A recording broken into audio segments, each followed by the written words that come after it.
Depuis 2008 et sa transformation de pompe funèbre en lieu culturel, le 104 rue d'Aubervilliers a su s'inscrire dans un projet artistique cher au 19e arrondissement de Paris. Souvent, on a du mal à trouver des salles et du coup, on vient ici après les cours.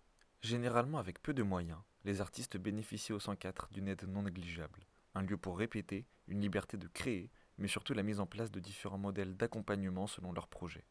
Ça passe alors par une aide à la production, mais aussi à la direction artistique.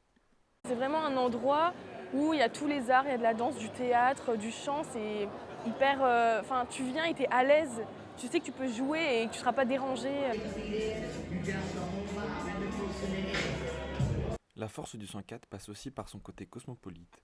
Nous pouvons y trouver toute forme d'art, comme la danse par exemple.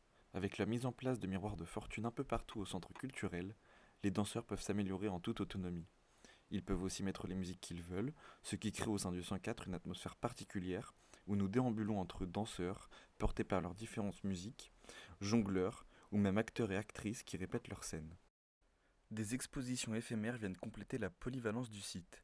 Vous pouvez dès à présent vous y rendre pour participer à la foire foraine d'art contemporain, un pic non caché à la foire internationale d'art contemporain.